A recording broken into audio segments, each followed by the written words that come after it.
Bapak Ibu, pada pertemuan yang lalu kita sudah bahas tentang satu celupan di dalam surga, satu kali celupan dalam neraka. Kita juga sudah bahas tentang 100 nikmat, 100 rahmat Allah, yang satunya dibagi di dunia hari ini untuk semua makhluk, untuk yang beriman dan yang tidak beriman, termasuk untuk binatang dan jin, dan 99-nya Allah simpan untuk hamba yang beriman di akhir. Kita juga sudah bahas bagaimana tentang istighfar, tentang iman, tentang amal soleh, tentang anugerah hidup dan seterusnya. Sekarang kita coba juga renungi satu topik, yaitu keberkahan hidup. Kalau kita baca dan kita pelajari doa-doa yang diajarkan oleh Rasulullah SAW, ada satu hal yang memang menjadi incaran dan dianjurkan kita untuk mengincarnya, yaitu mencari keberkahan. Itu bisa kita lihat pertama dari syariat salam. Assalamualaikum warahmatullahi wabarakatuh. Bahwa di antara syiar Islam adalah afsus salam. Kita menebarkan salam, gemar mengucapkan salam. Maka di antara karakter Muslim adalah mau bertemu mengucapkan salam, berpisah mengucapkan salam, mengawali pembicaraan ucapkan salam, bahkan salam itu pada orang yang kita kenal dan tidak dikenal. Sehingga sebagian dari salafun soleh dulu ada yang sengaja keluar rumah hanya untuk ini. Dia ke pasar bukan karena ingin belanja, bukan karena ingin ganti-ganti suasana, tapi dia ingin mengucapkan salam kepada sebanyak mungkin orang yang dia ketemui. Afsus salam. Nah, salam itu semakin sempurna semakin bagus. Minimal ya salam. Assalamualaikum itu minimal. Tapi kalau kita mau lebih dalam lagi, tambah Assalamualaikum warahmatullah. Tapi sempurnakanlah dengan Assalamualaikum warahmatullahi wabarakatuh. Jika orang mengucapkan salam, Assalamualaikum, minimal jawabnya Assalamualaikum. Tapi dianjurkan dia mengucapkan Assalamualaikum, jawab kita Waalaikumsalam warahmatullah. Dianjurkan lagi tambah Waalaikumsalam warahmatullahi wabarakatuh. Berarti apa yang kita doakan ketika itu, kita benar-benar mendoakan agar lawan bicara kita dilimpahi oleh Allah keselamatan, dilimpahi rahmat, dan dilimpahi keberkahan. Termasuk ketika kita masuk rumah kita sendiri.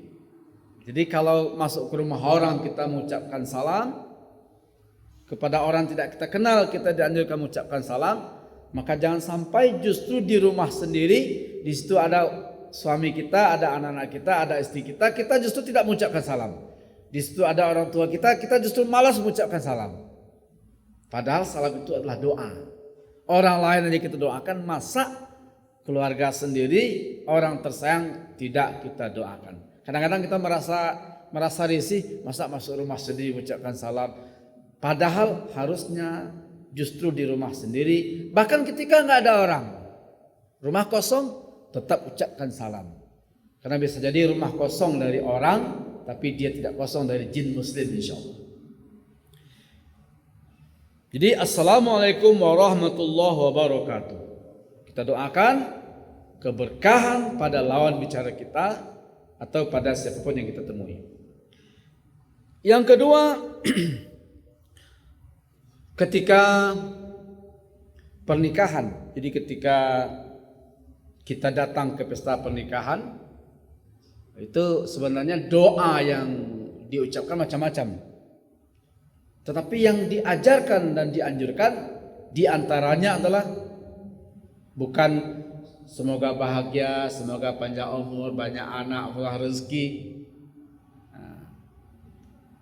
Seperti dulu di zaman awal keislaman, ketika ada yang menikah mereka ucapkan birrafahiyati wal banin.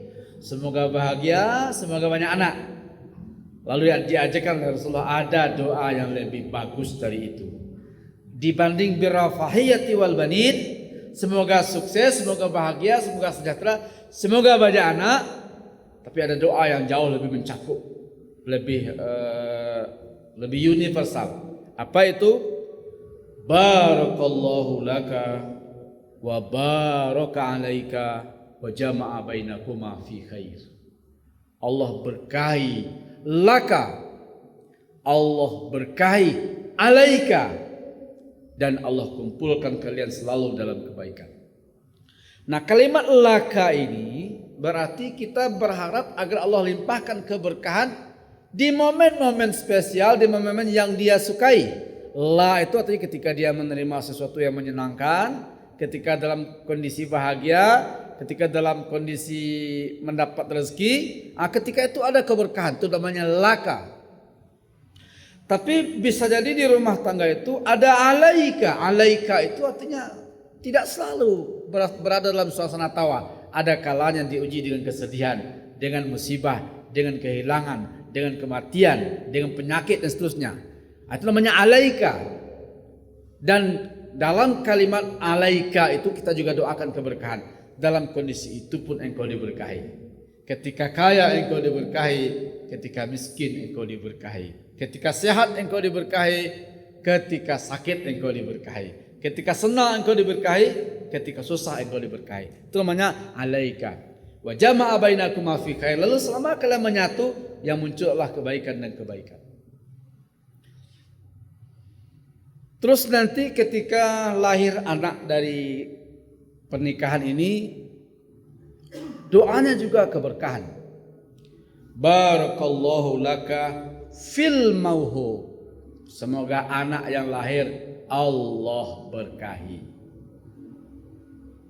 Wa syakartal wahib, dan engkau bersyukur kepada yang memberi. Wa balagha asyuddahu, dia sampai dewasa insyaallah. Wa ruzikta birrahu, dan selama dia hidup engkau dapat kebaikan dan kebaikan. Demikian juga halnya ketika kita makan, ketika kita minum. Ternyata di antara yang kita minta dalam setiap momen makan dan minum kita juga keberkahan. Allahumma barik lana fima razaqtana wa qina azabannar. Ya Allah, berkahilah makanan kami, berkahilah minuman kami, dan jagalah kami dari neraka. Kalimat berkahilah makan dan minum kami ini artinya bisa jadi secara materi, mungkin makanan dan minuman kita tidak mengandung unsur-unsur 4 sehat 5 sempurna. Karena keterbatasan ekonomi yang kita makan, mungkin kandungan gizinya tidaklah mencukupi. Tetapi kalau berkah dalam makanan yang sederhana, jika ada keberkahan, maka saksikanlah bagaimana air putih, hanya air putih, tapi ketika diberkahi oleh Allah, dia justru menjadi air yang paling sehat, yang paling dicari-cari seperti air Zam-Zam. Hanya air putih, tapi begitu Allah kasih keberkahan, Zam-Zam bisa mengabulkan keinginan orang yang minumnya. Jadi, makanya air Zam-Zam dikatakan 5 syuribalahu. Ketika kita minum Zam-Zam, kalau kita sakit, niatkan dengan minum ini, semoga sakit saya sembuh. Dengan minum ini, jadi ketika minum Zam-Zam, pasanglah niat. Karena air Zam-Zam akan memberikan manfaat sesuai dengan niat orang ketika meminumnya. Lalu ketika kita berdoa, Allahumma inna nas'aluka ziyadatan fil ilmi wa barakatan fil rizki. Ya Allah, tambahi ilmuku, berkahi rezekiku. Lalu doa yang lebih umum, Allahumma barik lana fi anfusina, Allahumma barik lana fi auladina, Allahumma barik lana fi hayatina. Intinya, berkahi hidup kami, berkahi mati kami, berkahi usaha kami, berkahi keluarga kami, berkahi kerja kami. Maka kesimpulannya adalah memang kita dianjurkan mengincar keberkahan. Dan ini tidak mesti ada pada kekayaan, tidak mesti ada pada sesuatu yang melimpah. Keberkahan itu ada pada semua yang diridhai oleh Allah. Tentu pertanyaan kita adalah, berarti apa itu berkah yang kita minta setiap saat? Berkahi anak kami, berkahi pasangan kami, berkahi pekerjaan kami, berkahi hidup kami, berkahi harta kami, berkahi waktu kami, berkahi umur kami. Apa sih makna berkah yang dimaksud? Jamaah, berkah itu kalau kita lihat di kamus bahasa Arab, maknanya pertama ziyadatul khair, bertambahnya kebaikan. Jadi ketika seseorang menikah, dia berharap dengan pernikahan itu berkah. Apa itu? Ya, dikatakan berkah, suami yang berkah, dikatakan dia adalah suami yang berkah jika sejak menikah dengan suami itu, wanita yang biasa-biasa saja menjadi luar biasa. Tadinya dia ogah-ogahan ibadah, sejak menikah dia menjadi ahli ibadah. Tadinya dia kikir, sejak menikah dia menjadi wanita yang dermawan. Tadinya dia jauh dari masjid, sejak menikah. Sejak kapan itu terjadi? Sejak menikah dengan si A. Berarti dia mendapatkan suami yang penuh berkah. Pernikahan dengan laki-laki itu membuat wanita yang biasa-biasa menjadi luar biasa. Sebaliknya juga begitu. Ada laki-laki, dia berubah setelah menikah. Awalnya dia urakan, dia nggak semangat untuk kerja, nggak semangat ibadah terus. Menakjubkan setelah menikah, istrinya bisa membimbingnya menjadi laki-laki baru. Mulai rajin salat, mulai rajin bekerja, rajin beribadah, santun pada keluarga. Sejak kapan? Sejak menikah dengan wanita itu. Berarti wanita itu adalah wanita yang penuh berkah. Nah, ini yang kita doakan, bahwa ketika kita menikah dengan si A, kita berharap kita mendapatkan kebaikan melaluinya, dan dia juga mendapatkan kebaikan melalui kita. Waktu yang berkah. Bapak Ibu Allah muliakan, kadang kita bertemu dengan momen. Alhamdulillah hari ini kita sudah baca Quran tamat 1 juz. Kita juga alhamdulillah hari ini rawatib yang 10 rakaat tuntas kita kerjakan. 2 rakaat sebelum subuh, 2 rakaat sebelum zuhur, 2 rakaat pada zuhur, 2 rakaat pada maghrib, 2 rakaat pada isya. Alhamdulillah tamat juga surah Al-Kahfi. Alhamdulillah tadi juga sudah baca salawat Nabi. Alhamdulillah sempat silaturahmi. Alhamdulillah jenguk orang sakit. Alhamdulillah di satu hari kita banyak melakukan aneka amal soleh. Berarti hari kita hari ini adalah hari yang penuh berkah. Yang tidak ada berkahnya kayak apa? Tahu-tahu udah sore, belum ngapa-ngapain, gak sempat baca Quran, gak sempat silaturahmi, gak sempat ini. Tahu-tahu udah maghrib, tahu-tahu udah isya, tahu-tahu udah malam. Kita belum ngapa-ngapain, hari sudah siang. Berarti hari itu berkurang keberkahannya. Ada orang di malam-malam, alhamdulillah tuntas tahajud 11 rakaat. Alhamdulillah bisa baca Quran. Alhamdulillah bisa istighfar minimal 100. Alhamdulillah juga berdoa. Di satu malam itu ada banyak kebaikan yang dia kerjakan. Dan masih ada waktu. Masih banyak waktu. Dia bisa tidur nyenyak, dia bisa istirahat dengan nyenyak, dan juga sebab baca-baca buku. Berarti malam itu adalah malam yang berkah. Tapi ada orang malam berlalu, tidak ada kebaikan sedikit pun yang bertambah. Tahu-tahu udah pagi, kesiangan subuh lagi. Malam enggak sempat berjamaah. Tak sempat isya berjamaah. Enggak sempat juga solat tahajud. Enggak sempat baca Quran. Berlalu satu malam, enggak banyak kebaikan yang bisa dilakukan. Berarti tidak berkah. Tahu-tahu usia kita sudah 60. Baca Al-Quran belum betul. Solat kita juga belum benar. Usia sudah 60, belum banyak kebaikan yang bisa kita lakukan. Berarti selama ini waktu kita kurang keberkahan. Terus gimana? Nggak ada pilihan. Kalau selama ini memang begitu, maka di sisa yang ada ini mesti benar-benar kita pastikan, walau hanya beberapa tahun tersisa, tapi tahun-tahun tersisa ini mesti menjadi tahun yang penuh berkah. Waktu cepat berlalu, berarti keberkahannya sudah mulai ditarik. Tahu-tahu sudah tahun baru, tahu-tahu udah tambah 1 tahun, tahu-tahu kalau kita kaget-kaget begitu berarti waktu kita nggak berkah. Tapi alhamdulillah sudah banyak bisa kita lakukan kebaikan untuk kita, kebaikan untuk orang lain. Maka kalau ada satu hari berlalu, ada kebaikan yang bertambah, berarti hari itu adalah hari yang penuh berkah. Berkah pada harta, dia tidak mesti banyak. Jemaah yang Allah muliakan, sangat banyak kita temui orang penghasilannya tidak banyak, tapi memang benar-benar penghasilan yang penuh berkah. Ada lebihnya, kebutuhannya tercukupi, masih ada lebihnya. Dia sudah sedekah, masih ada hartanya, padahal gajinya dikit. Sempat bantu orang tua, sempat bantu tetangga, juga berwakaf, berinfak. Alhamdulillah kebutuhan terpenuhi, anak-anak sekolah, kebutuhan makan terpenuhi, padahal gajinya dikit. Gajinya cuma 2 juta, tapi memadai, mencukupi, dan dinikmati oleh banyak orang. Berarti itu gaji yang penuh berkah. Yang tidak berkah apa? 10 juta ia terima sebulan, dia masih mengeluh kekurangan.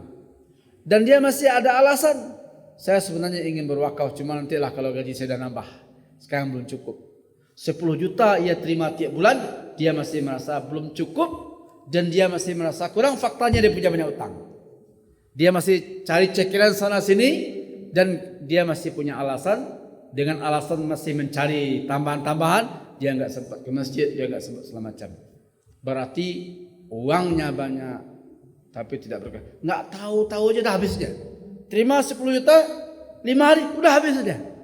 Padahal masih panjang waktu yang kita membutuhkan uang, tapi uang kita habis. Enggak tahu juga kok bisa habis. Berarti dicabut keberkahannya. Dia banyak tapi enggak berkah. Tapi ada orang gajinya 500.000 sebulan, guru TPA 500.000 sebulan, guru-guru honorer di pedesaan. Tapi alhamdulillah dengan yang hanya 500.000 sebulan, faktanya anak-anaknya sekolah, alhamdulillah keluarganya tercukupi kebutuhannya, alhamdulillah dia juga bisa sedekah dan berinfak. Berarti keberkahan ada pada uang walaupun sedikit. Nah, jemaah yang Allah muliakan, begitu juga pada bab-bab makanan. Mungkin secara teoritis idealnya makanan kita memenuhi unsur gizi 4 sehat 5 sempurna, baru lahir anak-anak yang cerdas, anak-anak yang kuat.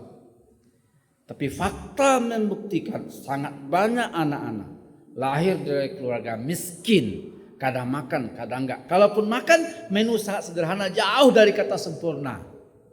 Tetapi anaknya cerdas-cerdas, anaknya santun-santun. Faktanya kuat, badannya kuat-kuat, badannya sehat. Kok bisa begitu?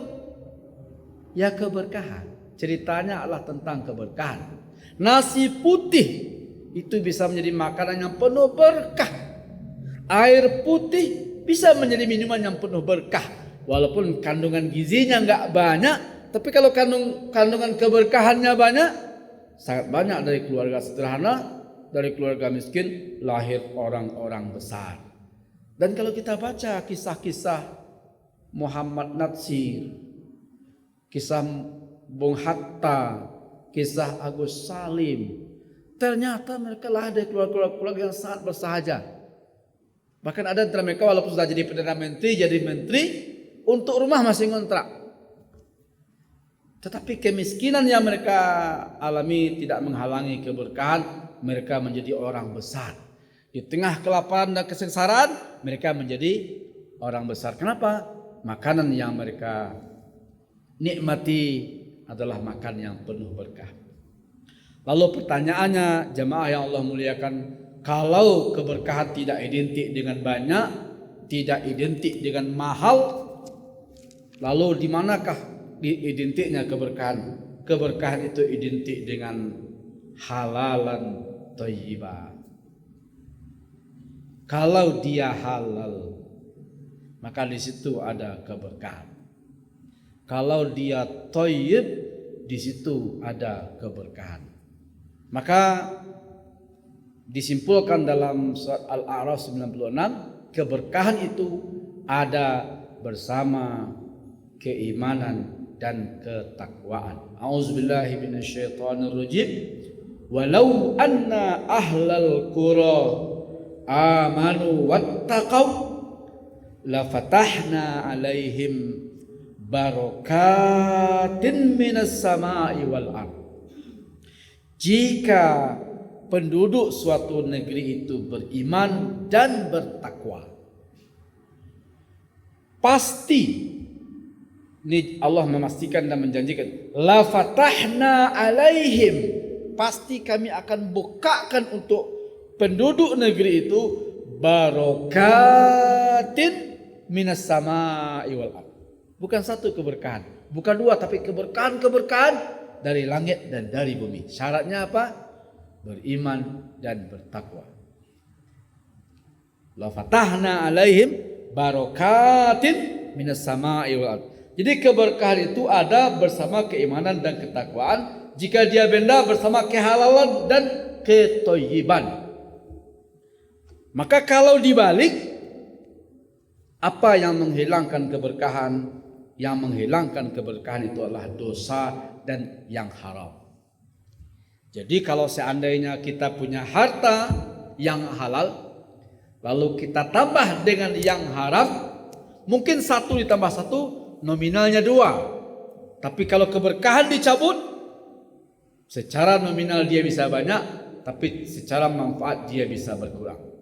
Nah, inilah yang terjadi ketika Imam Asy-Syafi'i datang kepadanya seorang pegawai curhat. Apa yang dicurhatkan? Tentang kehidupannya yang tidak bahagia.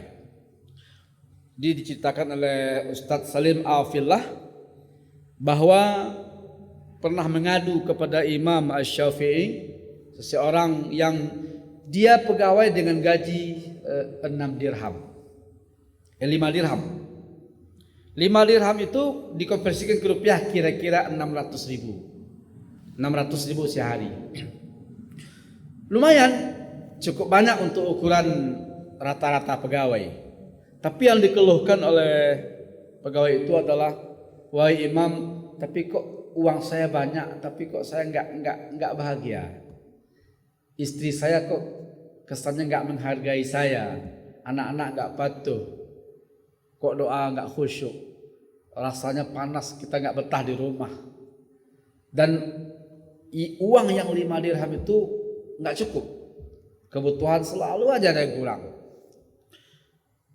Wahai Imam, berilah saya solusi apa yang mesti saya lakukan. Jadi kalau solusi konvensional adalah kalau gaji kita kurang, ya minta tambah naik gaji. Itu solusi konvensional. Kalau 5 dirham enggak cukup, ya minta tuntut agar 6 dirham digaji atau 7 dirham. Tapi Imam Syafi'i ternyata solusinya beda. Apa solusinya? Engkau temui bosmu, lalu engkau minta padanya agar gajimu diturunkan. Kaget. Tapi adab dalam minta fatwa adalah suka enggak suka, jalankan arahan itu. Jadi kalau orang minta solusi, minta saran, mestinya kita jalankan. Oh gitu Imam? Ya. Enggak ada solusi lain, enggak ada. Pokoknya engkau temui bosmu dan minta padanya agar gajimu diturunkan. Jadi tadi gajinya berapa? 5 dirham. Enggak cukup. 5 dirham enggak memadai. 5 dirham tidak mengenyangkan. 5 dirham tidak membahagiakan. 5 dirham tidak mensejahterakan. Temui bosmu, tuntut padanya, minta agar gajimu dikurangi. Akhirnya dari 5 dirham dia menerima gaji 4 dirham. Berlalu beberapa hari, ketemu lagi sama Imam Asy-Syafi'i. Bagaimana? Wahai Imam, sudah ada perubahan tapi belum signifikan. Masih kurang, masih. Ya udah kalau gitu temui lagi bosmu, tuntut lagi agar gajimu dikurangi. Alhasil dia sekarang menerima gaji 3 dirham dari yang tadinya 5 dirham. Beberapa hari setelah ketemu lagi dengan Imam Asy-Syafi'i, orang itu atau pegawai itu berkata, terima kasih wahai Imam, alhamdulillah saran engkau sudah saya jalankan dan saya sekarang sudah bahagia. Gaji saya memang hanya 3 dirham tapi cukup. Enggak mewah tapi kami bahagia. Istri saya sudah mulai perhatian, anak-anak mulai patuh. kami di rumah mulai tenang, mulai bahagia. Alhamdulillah kalau begitu, kata Imam Asy-Syafi'i. Tapi wahai Imam, saya ingin bertanya, kok bisa begitu ya? Ketika digaji 5 dirham enggak cukup. Ketika gaji banyak masih kurang. Ketika fasilitas memadai, lengkap, kita justru enggak bahagia. Kok begitu ya? Nah, keluarlah nanti statement dari Imam Asy-Syafi'i, dan ini terkenal. Jama'al harama 'alal halali liyuksirahu fadakhalal haramu 'alal halali faba'sarahu. Engkau kumpulkan yang haram dan yang halal supaya bertambah banyak. Tapi yang terjadi adalah dakhal haramu 'alal halal faba'sarahu. Kalau masuk yang haram kepada yang halal jadi rusak. Jadi penjelasannya adalah, kata Imam Syafi'i, kinerja kamu, kontribusimu yang kamu kerjakan pantasnya hanya layak digaji 3 dirham. Faktanya selama ini engkau menerima 5 dirham. Jadi gaji kamu penuh 5 dirham, kamu sering telat, kamu sering bolos, cepat pulang, intinya kinerja kamu tidak layak dihargai 5 dirham. Tapi kamu tetap menerima 5 dirham. Karena memang yang telat-telat dikit, cepat-cepat pulang, selama di kantor kita buka-buka YouTube atau buka game, itu kan pekerjaan-pekerjaan yang sebenarnya tidak ada kaitan dengan pekerjaan, dan itu kita lakukan. Tapi gaji kita penuh juga. Jadi kinerja kamu layak dihargai 3 dirham, faktanya kamu menerima 5 dirham. Sehingga 3 yang halal, 2 yang haram atau syubhat. Apa kata Imam Syafi'i? Nah, karena 2 yang haram ini digabung dengan 3 yang halal, maka yang 2 merusak yang 2. 2 yang haram merusak 2 yang halal. Berarti selama ini kamu menerima 5, tapi sejatinya hanya 1 dirham. Makanya enggak cukup. Tetapi ketika engkau mulai dikurangi gajimu, sehingga kamu hanya menerima 3 dirham, tapi itu sesuai dengan kontribusimu. 3 dirham tapi ketiga-tiganya halal. Maka 3 dirham lebih sedikit ketimbang 5 dirham. Tapi 3 dirham ini halal, 3 dirham ini berkah, 3 dirham ini benar-benar diridhoi oleh Allah. Nah, Bapak Ibu yang Allah muliakan, kita juga harus mengakui juga kadang-kadang kita ada masanya pekerjaan-pekerjaan kita enggak maksimal, tapi gaji kita masih kita terima penuh. Kadang-kadang kita pulang sebelum waktunya atau datang telat beberapa waktunya, gaji kita tetap kita terima utuh. Maka diakui atau tidak, di situ ada yang syubhat atau barangkali di situ ada yang haram. Kalau ada yang syubhat atau yang haram bersama harta dan gaji kita, itulah penyebab hilangnya atau berkurangnya keberkahan. Lalu apa solusinya? Kita tidak bisa juga menghindari ada faktor-faktor yang non teknis begitu. Kadang di jam kerja datang anak, kadang di jam kerja datang istri, kadang di kerja telepon ini. Maka kalau kita mengakui itu secara jujur, agar rezeki kita berkah, jangan lupa setiap menerima, bersihkanlah rezeki itu agar dia berkah. Caranya kalau wajib ya zakat. Kalau belum wajib zakat ya Pak, rutinkan saja sedekah. Setiap menerima, apakah gaji namanya, apakah bonus namanya, apapun namanya, pastikan bersihkan 2,5%. 2,5% membersihkan, tapi sejatinya dia juga menambah keberkahan. Terus 2,5% itu juga tidak mengurangi. Jadi kalau kita terima gaji, kita kurangi 2,5%, cukup juga. Kalau kita terima gaji tidak kita kurangi 2,5%, habis juga. Cobalah, kita terima gaji 2 juta. Kalau kita rutin, insya Allah setiap bulan begitu terima gaji, saya sedekah 50.000, cukup juga. Karena kita khawatir nggak cukup, oke, 2 juta kita tahan, habis juga. Kenapa? Dia bicara tentang keberkahan, bukan tentang jumlah. Bapak Ibu, semoga hidup kita ke depan lebih berkah.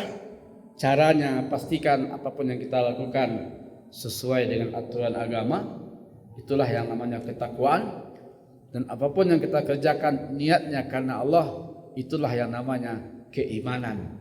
Walau anna ahlal qura amanu wattaqau, jika kamu beriman dan bertakwa, la fatahna alaihim barakatin minas sama'i wal ardh. Allah yang berjanji dan Allah tak pernah ingkar janji, kami akan berkahi, berikan keberkahan melimpah ruah dari langit dan dari bumi.